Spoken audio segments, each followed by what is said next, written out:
بسم الله الرحمن الرحيم. نعرے جو جواب دینا نعرہ تکبیر، نعرہ رسالت، نعرہ رسالت، نعرہ حیدری، حیدری، محمد بلندرین صلوات. اللهم صل على محمد وآل محمد.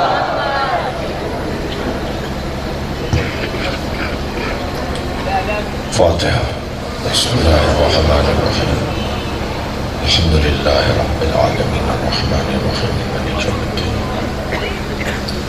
إياك نعبد وإياك نستعين اهدنا الصراط المستقيم صراط الذين أنعمت عليهم غير المغضوب عليهم. اللهم صل على محمد أعوذ بالله من الشيطان الرجيم. بسم الله الرحمن الرحيم.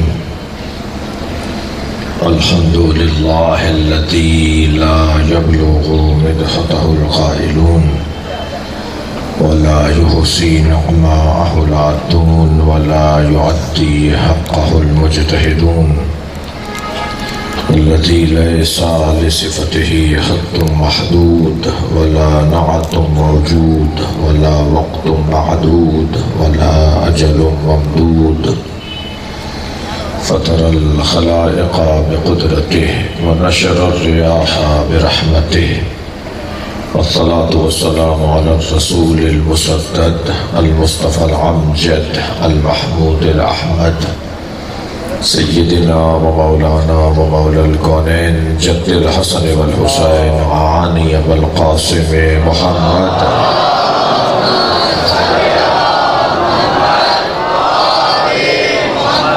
وآله الطيبين الطاهرين المعصومين الذين قال الله إنما يريد الله ليذهب عنكم الرجس أهل البيت ويطهركم تطهيرا.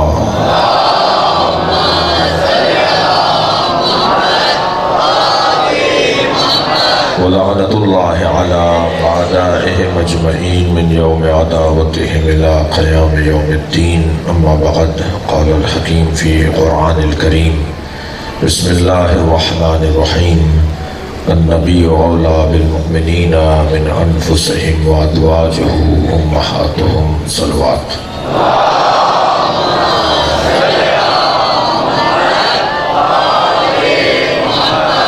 سورہ مبارکہ احزاب کی 7ویں آیت ایک مرتبہ پھر آپ کے سامنے تلاوت کی.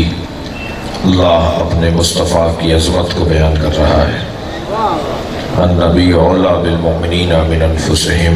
میرا نبی، ہمارا نبی، پیارا نبی تمام مومنین سے اولیٰ ہے. میرا نبی سب مومنین کا مولا ہے.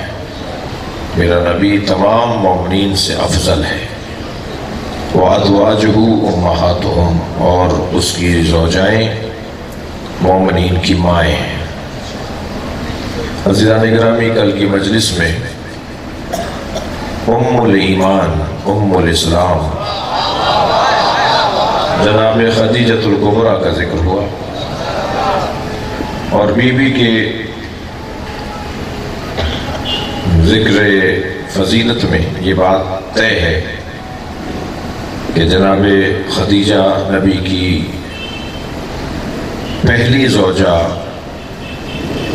کے عنوان سے نہیں بلکہ نبی کی شریک حیات کے عنوان سے. صلوات پڑھے ذرا محمد وآلہ.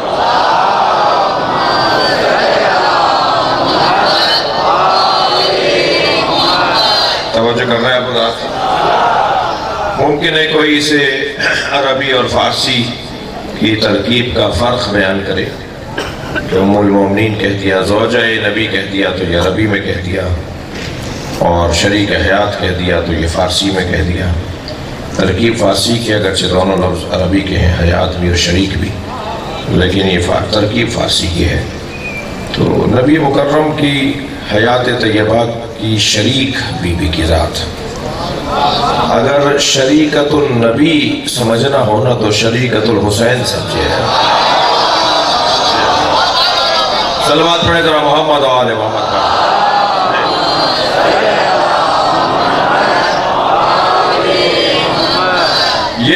مفہوم کہ شریکت النبی ہیں، یہ مفہوم اس وقت روشن ہوگا جب شریکت الحسین پر غور کیا جائے گا۔ یعنی کم بات ہے، یہ کوئی کم بات ہے کہ ایک معصوم کی شریکہ، شراکت کار نبوت، جی لہذا فخر کرتے ہیں ائمہ اہل بیت، انا ابن خدیجۃ الکبریٰ، مجھے فخر ہے، میرے مولا سجاد فرماتے ہیں مجھے فخر ہے میں خدیجۃ الکبریٰ کا بیٹا ہوں۔ آپ زیارت وارثہ دیکھیے، زیارت وارثہ میں جہاں امام حسین کو تمام انبیاء کا وارث بنایا ہے نا، وہاں میرے مولا حسین کو جناب خدیجہ کا بھی وارث بنایا ہے۔ یعنی جس لائن میں، جس فہرست میں، ذرا صلوات پڑھیں محمد والے،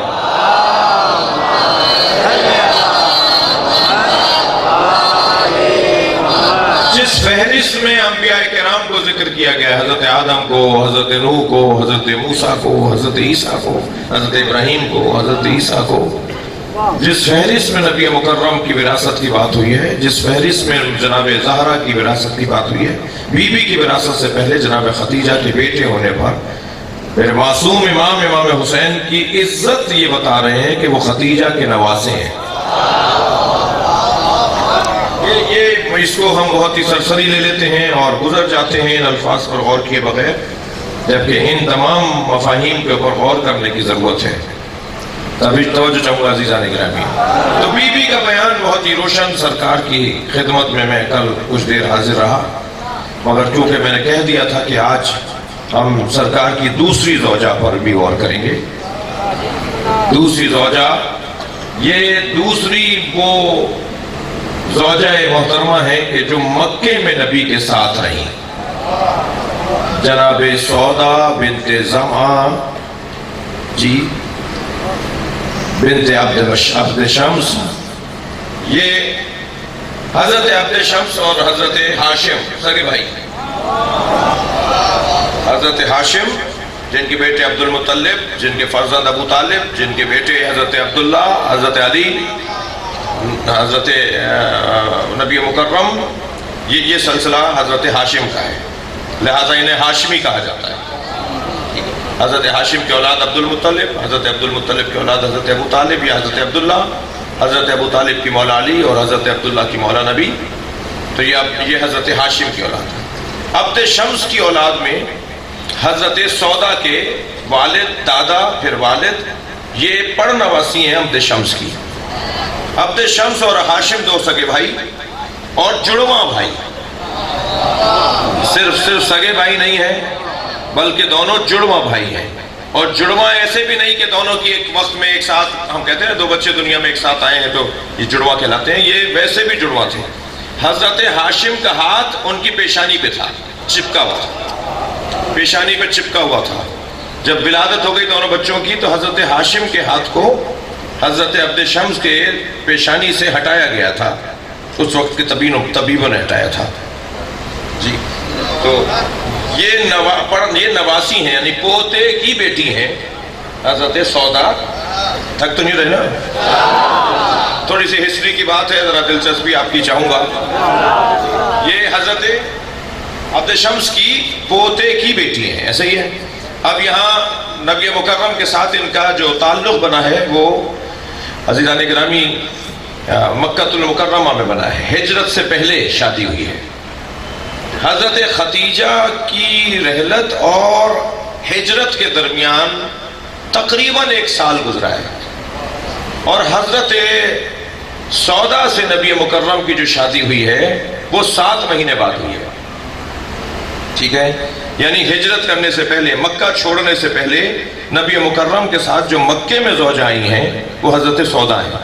تو پہلے تو میں ان لوگوں کا کل والا جواب دوں گا جو یہ کہتے ہیں کہ یہ آیت کیونکہ مدینے میں نازل ہوئی ہے اور جب بی بی خدیجۃ الکبریٰ کی رحلت ہو چکی تھی جب یہ آیت آئی تھی، لہٰذا بی بی ام المومنین نہیں ہے۔ تو میں ان سے کہوں گا کہ اگر تم بی بی خدیجہ کو ام المومنین نہیں مانو گے تو ایک اور زوجہ بھی ہیں جو مکے میں نبی کے ساتھ تھی۔ تو بی بی سے اگر کسی کو کوئی حسد ہے تو نبی مکرم کی ایک اور زوجہ بھی ہیں جو حضرت سودا ہیں رضی اللہ تعالی عنہ جی۔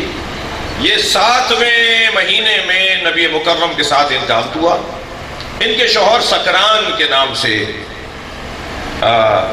حبشے کی ہجرت میں حضرت جعفر طیار کے ساتھ واپسی میں آ کر بیمار ہوئے اور رحلت ہو گئی، اور پھر جب یہ بیوہ ہو گئی، بیوہ ہوئی تو ان کا کوئی سہارا نہیں تھا، ان کا کوئی سہارا نہیں تھا، ان کا کوئی رشتہ دار مسلمان نہیں ہوا تھا، غیر مسلموں نے مسلمانوں سے تعلقات توڑے ہوئے تھے، یہ اکیلی اپنے گھر کے اندر مسلمان تھی جی، اور ان کا کوئی سہارا نہیں تھا۔ مگر جب سے یہ مسلمان ہوئیں، یعنی اعلان نبوت اور اعلان بعثت کے 4تھے سال میں جا کر یہ مسلمان ہوتی ہے، یعنی 6 سال اعلان اسلام، مسلمان ہوتی ہے یعنی اعلان اسلام کیا، تو 6 سال سے یہ مکہ المکرمہ میں نبی مکرم کے ساتھ ہیں۔ حسن یہ ہے، کمال یہ ہے کہ یہ بی بی پہلے دن سے جب بھی جناب زہرا کو دیکھتی تھیں تو مسکراتی تھی، سیدہ ان سے محبت کرتی تھی، اور ہمیشہ جب بھی جناب زہرا کو دیکھتی تھی ہمیشہ آگے بڑھ کر بی بی کا احترام کرتی تھی، اور احترام میں اتنا سنجیدہ تھی سیدہ کے حوالے سے، بی بی فاطمہ کے حوالے سے، کہ جب جناب خدیجہ کی رحلت کو 7واں مہینہ گزرا تو عزیزان گرامی ایک خاتون ہے کہ جو مکہ المکرمہ کے اندر مسلمانوں میں ایک خاتون جو نبی مکرم کی خدمت میں آ کے کہتی ہیں کہ ایک خاتون ہے کہ جو بے سہارا بھی ہیں، اور آپ کو بھی گھر میں کسی معمر خاتون کی ضرورت ہے۔ 55 سال کی عمر تھی ان کے اس وقت، حضرت سودا کی 55 سال کی عمر ہے۔ یہ کہہ کر گئی ہیں کہ جناب سیدہ گھر میں داخل ہوئیں، بی بی کی سن و سال آپ کو اس وقت اندازہ کر لے کہ بی بی کی سن و سال کیا ہے، آگے بڑھ کے فرماتی ہیں بابا میری ایک خواہش ہے۔ فرمایا فاطمہ تم نے کبھی کوئی خواہش نہیں کی، تم مجھ سے کوئی خواہش کرو اور تمہارا بابا پورا نہ کرے۔ فرمانے لگی بابا اپنے گھر میں بی بی سودا کو لے آئیے۔ نبی نے بی بی فاطمہ کی خواہش پر بی بی سودا سے نکاح کیا ہے۔ ذرا صلوات پڑھیں محمد و آل محمد۔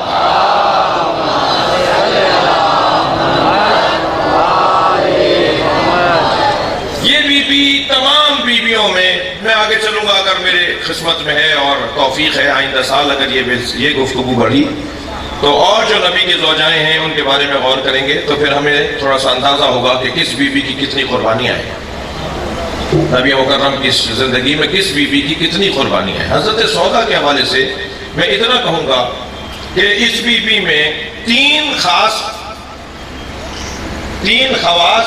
خصوصیتیں تھیں، 3 خصائل اس بی بی کے اندر دیگر اور ازواج پیغمبر سے مختلف تھی۔ سب سے پہلی تو یہ کہ یہ پرمزاح تھی۔ نبی مکرم اللہ اکبر، نبی مکرم جب سفر سے لوٹتے تھے اور کوئی سرکار دو جہاں پر خاطر مبارک کو ٹھیس پہنچتی تھی جی، خیال خاطر مبارک کو جب ٹھیس پہنچتی تھی تو جناب سودا ایک ایسا مزاح کرتی تھیں جس سے نبی کے چہرے پہ مسکراہٹ آ جاتی تھی، اور جو نبی کو خوش کرے وہ اللہ کو خوش کرتا ہے۔ ایک تو یہ حضرت سودا کی حیات طیبہ کا ایک حسین پہلو ہے، مزاح کرنا۔ میں اپنے بچوں اور جوانوں سے کہوں گا کہ مزاح عبادت ہے، مزاح عبادت ہے، تمسخر گناہ ہے۔ کسی کا مذاق بنانا، کسی کی توہین کرنا یہ گناہ ہے، اور کسی کو خوش کرنا یہ عبادت ہے۔ اب ان دونوں چیزوں کو جوڑنا ہے، ایک جانب خوش کرنا عبادت ہے، مزاح المومن عبادت، ایک جانب مزاح مومن عبادت ہے مزاح کرنا، دوسری جانب کسی کی توہین کرنا حرام ہے۔ ان دونوں چیزوں کو جوڑنا ہے، مزاح وہ ہو جس میں کسی کی توہین نہ ہو، لہذا چالیں بنا کے چلنا، فلاں کسی مومن کی نقلیں اتارنا، یہ مسخرہ تو ہو سکتا ہے، عبادت گزار نہیں ہے۔ پیغام لیتے جائیے میرے بچوں اور جوانوں، خبردار میرے اور آپ کے حلقے کے اندر، میرے اور آپ کے ماحول کے اندر ہم کسی کو خوش کرنے کے لیے کسی کی توہین نہ کریں۔ قرآن مجید سورہ مبارکہ حجرات کے اندر مذمت آئی ہے مسخرہ پند، مسخرہ کرنے والوں کی، تمسخر اڑانے والوں کی جی۔ غیبت کی دو قسمیں، ایک زبان سے غیبت ہوتی ہے، ایک عمل سے غیبت ہوتی ہے. میں نے تو کسی کی غیبت نہیں کی، میں کچھ بولا ہی نہیں. تو بھی جو چل کے دکھا رہے تھے، یہ تو اٹک کے دکھا رہے تھے، یہ تو منہ بنا بنا کے بتا رہے تھے کہ فلاں ایسے بولتا ہے. یہ اس کی نقلیں جو اتار رہے تھے، یہ نقلیں اتارنا عزیزان گرامی یہ عبادت نہیں ہے، مگر یہ کہ جس کی نقل اتاری جا رہی ہے وہ خود کہہ رہا ہو کہ اتار کے دکھاؤ، تو شاید کوئی گنجائش نکل آئے. صلوات پڑھیں ذرا محمد و آل محمد. اللہم صل علی. توجہ کر رہے ہیں. تو حضرت سودا کی زندگی کا ایک حسین پہلو یہ ہے کہ مزاح حضرت کے ہاں، بی بی کے ہاں مزاح غالب تھا، مزاح اکثر فرماتی تھی، اور نبی مکرم انہیں دیکھ کے مسکرا دیتے تھے، اس لیے کہ کوئی نہ کوئی ایسی بات کرتی تھی جو نبی کو اچھی لگتی تھی. ایک دن کہنے لگے یا رسول اللہ آج آپ نماز پڑھ رہے تھے، میں آپ کے پیچھے پڑھ رہی تھی، تو آپ نے رکوع اتنا لمبا کر دیا کہ مجھے خوف ہونے لگا میری ناک سے کہیں خون نہ آ جائے، تو میں نے اپنی ناک پکڑ لی رکوع میں، اور اتنی دیر تک پکڑے رکھا کہ لگا کہ اب میرا دم نکل جائے گا، رکوع کب ختم ہوگا؟ سرکار مسکرا دیے. صلوات پڑھیں ذرا محمد و آل محمد.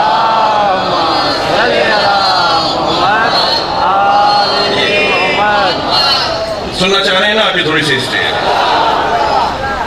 تو مزاح، اور نبی مکرم بھی مزاح فرماتے تھے، مولا علی بھی مزاح فرماتے تھے، بلکہ مولا علی کے مزاح فرمانے پر تو کچھ لوگوں کو شکایت بھی تھی. جب بات آئی نا کہ خلیفہ کون بنے گا، اب اس کے بعد کون ہوگا، تو کہنے لگے حق تو علی کا ہے، مگر علی مزاح بہت کرتا ہے. علی مزاح بہت کرتا ہے. ہر دور میں جب مولا علی کی بات آئی کہنے لگے کس کا حق ہے؟ جی حق تو علی کا ہے، علمی طور پر بھی، اور نبی نے ان کو جن کے بارے میں جو فضائل بیان کیے اس اعتبار سے. مگر کبھی کہتے تھے کہ علی مزاح بہت کرتے ہیں، اور کبھی کہتے تھے کہ علی ابھی عمر میں چھوٹے ہیں.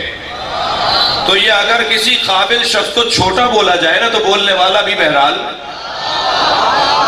قابل ہے.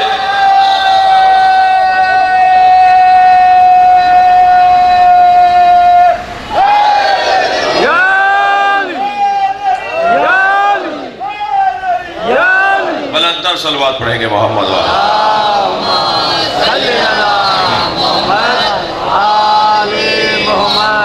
توجہ ہے آپ حضرت کی. پہلے تو میں نے شروع کی تھی نا مجلس تو پھر اچھی آواز تھی، اب تم نے آہستہ آہستہ کم کر دی شاید، تھوڑا سا بڑھا دو. ایک اور صلوات نبی کے ذات.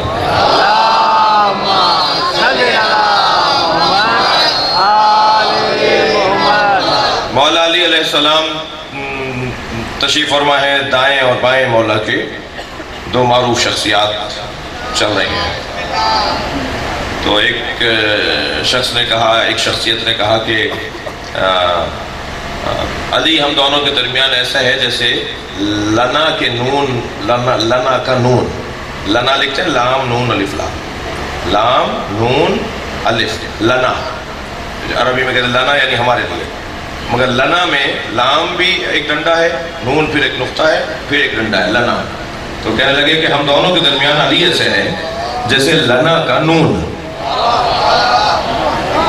اب یہ مزاح کیا مولا علی سے، مولا علی سے مزاح کیا ایک شخصیت نے کہ علی ہم دونوں کے درمیان ایسا ہے، علی ہم دونوں کے درمیان ایسا ہے جیسے لنا کا نون. تو میرے مولا نے بے ساختہ فرمایا لو نون لکن تم لا، اگر نون ہٹا دو گے تو تم دونوں لا ہو جاؤ گے.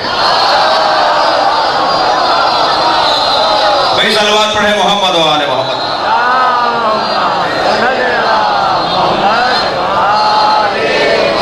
اس سے بلند اور بہتر صلوات نبی کی ذات.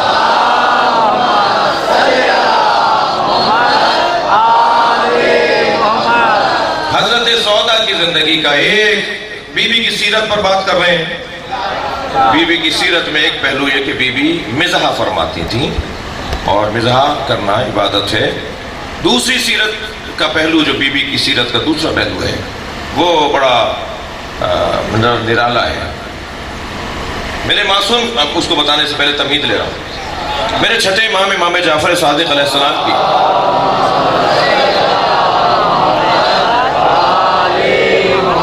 خدمت میں ایک شخص نے اپنی زوجہ کی تعریفیں کی. ایک شخص نے امام کی خدمت میں بیٹھے ہوئے حضرت کی خدمت میں اپنی زوجہ کی تعریفیں کی. بڑی دیندار ہے، بڑی نیک ہے، بڑی پرہیزگار ہے، بڑی اللہ والی ہے. امام نے فرمایا اگر اپنی زوجاؤں کو آزمانا ہے نا کہ وہ اللہ والی ہے یا نہیں تو ان کے سامنے دوسری زوجہ کا ذکر کیا کرو. اگر وہ دوسری زوجہ کے ذکر پر ناراض نہیں ہوتی ہیں تو دیندار ہے. آپ بھی سبحان اللہ نہیں بول رہے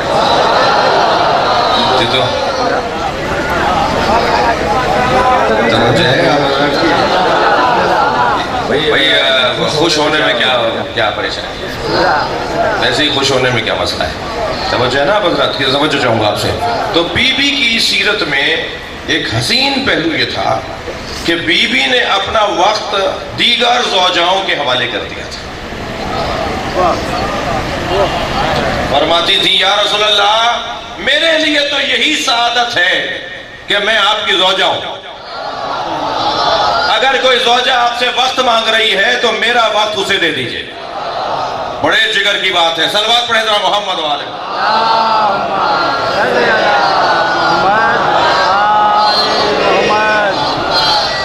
بہت بڑی بات ہے عزیزان گرامی. خواتین بہت دل چھوٹا کرتی ہیں اور شوہر حضرات بھی چٹکیاں بھرتے ہیں دوسری کر لوں گا اور وہ بھی سمجھ رہی ہوتی ہے سچ بولیں گے. مذاق بھی نہیں سمجھتی. اس کی جرت ہے کہ دوسری کرے؟ یہ اس کی جرت ہے. یہ ایک اس سے نہیں سمجھ رہی یہ دوسری کہاں کرے گا. ہمیں تو مرد نظر نہیں آ رہے بھائی. سمجھے ہیں؟ اور فرما رہے ہیں آپ رات نہیں عزیزان گرامی نہیں عزیزان گرامی زوجاؤں کو پیغام جائے اس مجلس عزا سے کہ اگر تم دیندار ہو تو دوسری زوجہ کے ذکر پہ اپنا دل چھوٹا نہیں کرو. اپنا دل چھوٹا نہیں کرو. میں اس بحث میں زیادہ دیر نہیں جانا چاہتا اس لیے کہ سنبھالنا مشکل ہے اس بحث کو. وہ یہ کہ ہمارے معاشرے میں خواتین زیادہ ہیں، ہمارے معاشرے میں عورتیں زیادہ ہیں، مرد کم ہیں. مرد باہر نکل کے محنت مزدوری کر کے کما کھا سکتے ہیں، خواتین باہر نہیں نکل سکتی. اور اللہ کا عجیب نظام ہے کہ جتنے بھی حلال حیوان ہیں، جتنے بھی حلال حیوان ہیں، جتنے بھی پاک صاحب حیات ہیں، وہ جانوروں میں ہوں یا حیوان ناطق انسان جی ان میں اللہ کا نظام ہے کہ مادائیں زیادہ ہوتی ہیں، نر کم ہوتے ہیں. اور اس کا فلسفہ آیت اللہ ذی شان حیدر جوادی فرماتے ہیں کہ اس کا فلسفہ تناسل ہے، کثرت نسل ہے، نسل کا بڑھنا ہے. مگر ہمارے یہاں تو رائج ہی نہیں ہے. ہمارے یہاں تو اس موضوع پر بات کریں گے تو یہ شجرہ ممنوعہ ہے، اس کو ہاتھ نہیں لگاؤ ورنہ جنت سے نکال دیا جاؤ. عزیزان گرامی بی بی کی سیرت کا دوسرا پہلو یہ تھا. بی بی کی سیرت کا تیسرا بڑا پہلو کیا تھا جو میں نے آپ سے کہا 3 بڑے عظیم پہلو ہیں جو بی بی سودا کے علاوہ کہیں اور اس انداز سے نظر نہیں آئے. اور وہ پہلو تیسرا یہ کہ وَقَرْنَا بُيُوتِكَ وَقَرْنَا فِي بُيُوتِهِنَّ. جب یہ آیت نازل ہوئی نا کہ نبی کی زوجاؤں تم اپنے گھر ہی میں 4 دیواری میں ہی رہا کرو، باہر نہیں نکلا کرو. تو بی بی نے نبی مکرم کے ساتھ ایک حج کیا. جو نبی نے ایک ہی حج کیا ہے نا اس میں واحد زوجہ جناب سودا تھی ساتھ. یہ واحد زوجہ جناب سودا تھی اور اس کے بعد زندگی بھر 4 دیواری سے باہر نہیں نکلی اور فرمایا کہ میں حکم الہی پر عمل کر رہی ہوں. جی یہ بہت بڑا پیغام ہے جناب سودا کی زندگی سے.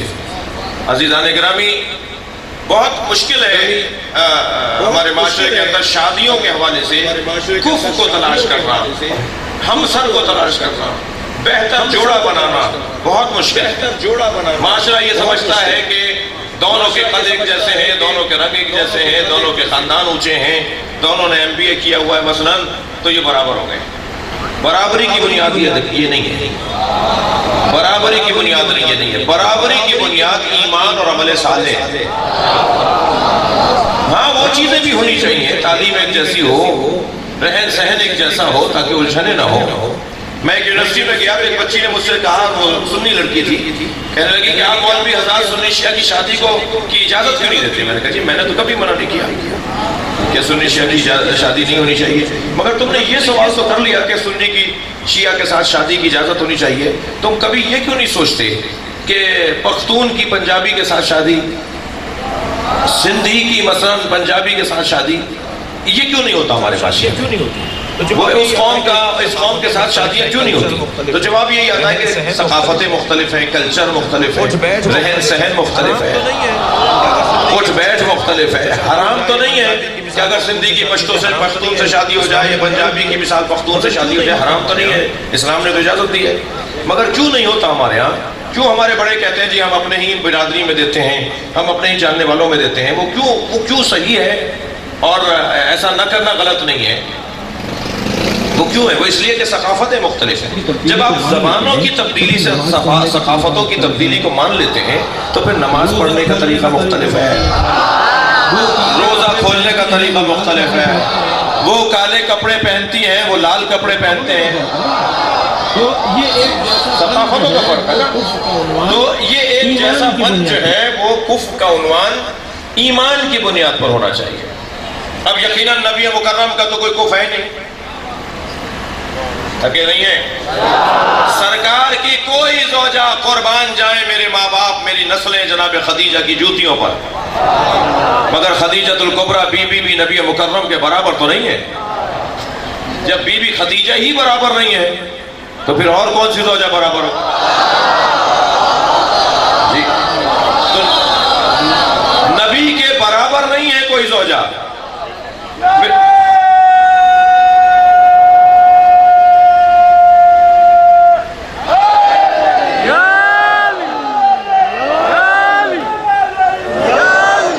صلوات پڑھنے کے محمد والے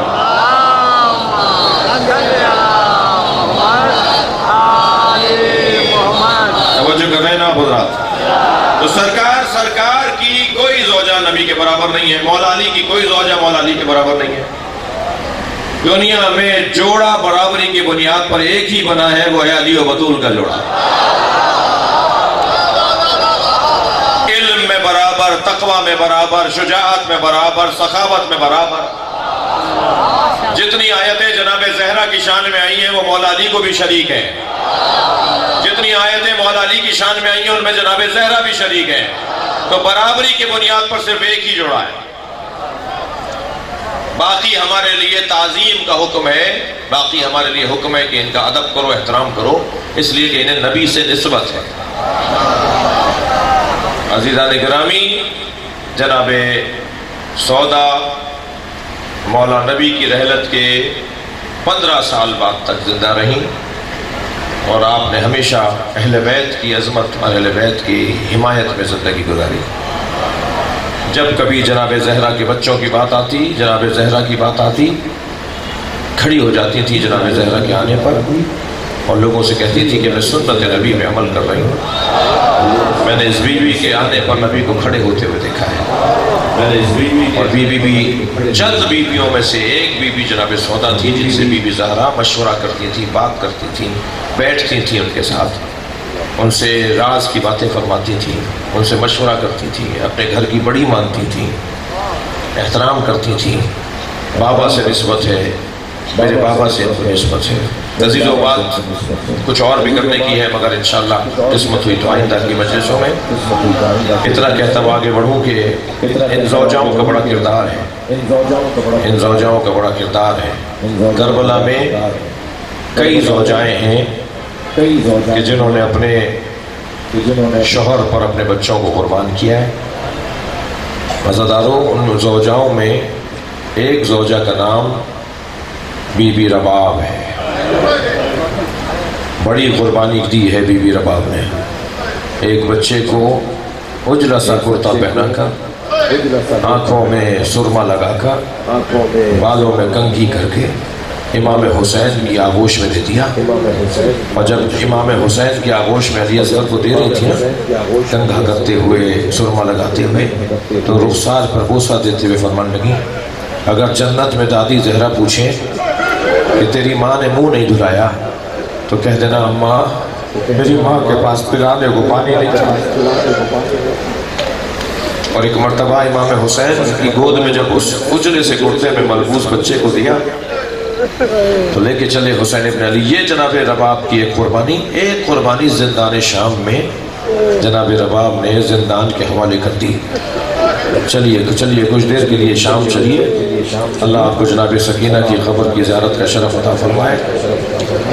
تقریباً 600 سال کے بعد ایک سید حائری کے خواب میں جناب سکینہ آتی ہے اور کہتی ہیں کہ میری قبر میں پانی آ گیا ہے، تم سید ہو، میری قبر سے مجھے نکال کر پانی کو ختم کر کے مجھے دوسری جگہ دفناؤ۔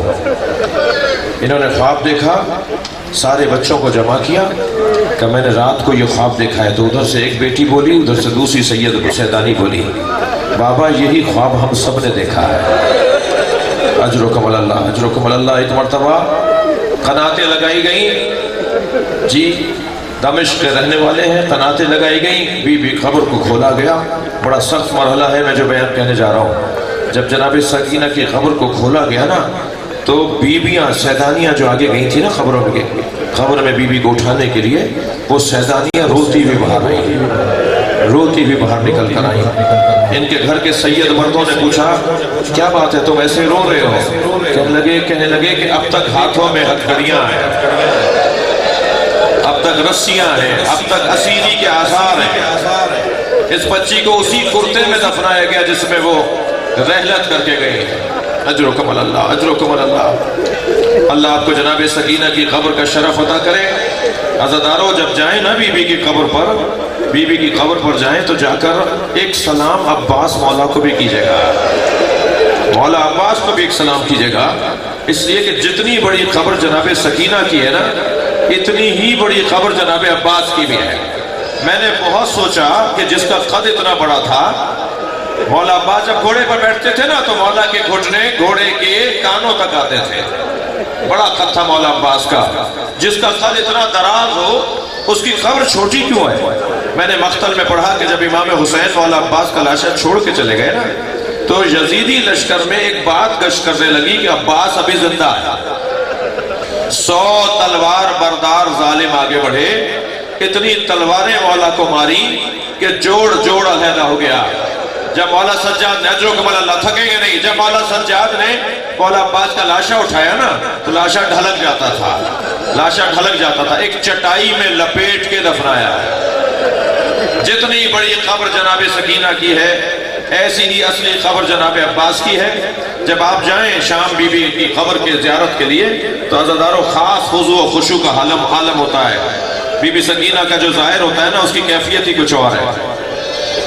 آپ رو رہے ہیں، ایک منزل لے لیجئے، جلتے ہوئے خیمے سے امام سجاد کو لانا مشکل تھا۔ ایک راوی کہتا ہے میں نے دیکھا خیموں کو آگ لگ رہی تھی، مگر ایک بی بی ہے جو جلتے ہوئے خیمے میں جانا چاہتی ہے اور خیمے کی چوب اس سے جا کے لگتی ہے اور پھر پیچھے ہٹتی ہے، پھر جاتی ہے، پھر چوب اس سے ٹکراتی ہے۔ وہ ظالم کہتا ہے، سپاہی ہے یزید لشکر کا، وہ کہتا ہے مجھے ایسا لگا جیسے کسی نے اس کے سر پہ چوٹ ماری ہے اور سر کی چوٹ کی وجہ سے اس کی آنکھوں کا نور چلا گیا ہے، یہ جانا کہیں اور چاہ رہی ہے مگر یہ آگ کی طرف چلی جاتی ہے۔ تو کہتا ہے کہ میں بھاگتا ہوا آیا اور میں نے کہا تمہیں نظر نہیں آ رہا آگے آگ جل رہی ہے؟ تو وہ بی بی مڑی اور مجھ سے کہنے لگی یا شیخ انا لنا علیل، ہمارا ایک بیمار اندر رہ گیا ہے، میں اپنے زین العابدین کو لانا چاہتی ہوں۔ وہ بی بی خیمے میں چلی گئی، اپنی پشت پر امام سجاد کو اٹھا کر لائی، ایک پتھر کے ساتھ لے جا کے تکیہ دیا، امام کو بٹھا دیا۔ اب میں رونے والوں سے ایک سوال کر رہا ہوں، یہ کام زیادہ مشکل تھا جلتے ہوئے خیمے سے امام سجاد کو لانا زیادہ مشکل تھا یا نہیں؟ اس سے اور زیادہ مشکل منزل نظر آئی ہے۔ اس سے زیادہ مشکل تھا قبر سکینہ سے بی بی رباب کو اٹھانا۔ عزادارو امام سجاد، جناب زینب، جناب ام لیلہ سب جا کے کہتے تھے قافلہ تیار ہو گیا چلیے، بی بی کو لے کر آتے تھے، بی بی پھر چلی جاتی تھی، بی بی کو لے کر آتے تھے، بی بی پھر چلی جاتی تھی۔ امام سجاد نے فرمایا اے پھوپھی زینب اماں کو لے کر آئیے. اب جناب زینب گئی ہے بھابھی قافلہ تیار ہو گیا چلیے. فرمانے لگی زینب میرا مدینے میں کون ہے؟ اجرکم اللہ اجرکم اللہ. میرا والی کربلا میں اکیلا, میری بچی کربلا, میری بچی زندان میں اکیلی, میرا والی کربلا میں مارا گیا, میرا کون ہے مدینے کے اندر؟ کیسے اٹھایا جناب رباب کو قبر سکینہ سے. ایک مرتبہ جب گئی نہ لینے کے لیے بی بی پھر چلی گئی. پھر قافلہ تیار ہو گیا. جناب زینب نے فرمایا سب کو بیٹھنے دیجئے, سب سے آخر میں بی بی کو لاؤں گی. اور جب گئی نا جب لینے کے لیے آخر میں تو کیا دیکھا جیسے کوئی ماں اپنے بچے کو گلے سے لگایا, ایسے جناب رباب نے اپنی بچی کی قبر کو سینے سے لگایا اور آوازیں دے دے کے کہہ رہی ہیں سکینہ اٹھو مدینے جا. سکینہ تمہاری ماں تمہیں چھوڑ کے جا رہی ہے. کیسے اٹھایا جناب رباب کو قبر سکینہ سے. اس کا بیان عزاداروں بہت مشکل ہے. بی بی محمل پر آ کر بیٹھی, قافلہ آگے بڑھا. شام کے دیہات کی عورتوں نے آوازیں دی یا زینب الوداع یا زینب الوداع. میری بی بی نے محمل کا پردہ ہٹایا, شام کی عورتوں سے خطاب کرتے فرمایا زینب پر ایک احسان کرو گی؟ اجرکم اللہ. جنہیں رونا آ رہا ہے اپنی آوازوں کو آزاد کریں, میں 2 منزلیں اور لے رہا ہوں. میری بیوی زینب نے فرمایا شام کی عورتوں سے زینب پر ایک احسان کرو گی؟ سارے شام کی عورتوں نے کہا بی بی حکم کریں گی, جو کہیں گی وہ ہوگا. میری بیوی نے مڑ کر دیکھا اور قبر سکینہ کی طرف اشارہ کیا, ہماری سکینہ کو اکیلا نہ چھوڑ رہا. عزاداروں آج بھی جب شام کے دیہات کی عورتیں قبر سکینہ پہ آتی ہیں نا تو کھلونے لا کے ڈالتی ہیں. آپ جالی سے دیکھیے گا قبر کو گڑیا پڑی بھی ہوتی ہے, کھلونے قبر سکینہ پہ پڑے ہوتے ہیں اور وہ کھلونے ڈال کے کہتی ہیں تمہاری پھوپھی سے وعدہ کیا تمہاری قبر پر آتے رہے. لعنت اللہ اللہ قوم الظالمین فسيعلم الذين ظلموا أي منقلب ينقلبون. نوح خانی ہوگی میرے بھائی, پیر پرخاص سے آئے ہوئے نوح پڑھنے کے لیے. ساجد علی عمرانی نوح پڑھیں گے, سب مل کے نوح پڑھیں گے, نوح سنیں گے, ماتم کریں گے یا حسین. آپ ہمارے لیٹسٹ ویڈیوز کے بارے میں جاننا چاہتے ہیں تو ہمارے چینل کو سبسکرائب کریں اور بیل آئیکن کو پریس کریں. شکریہ.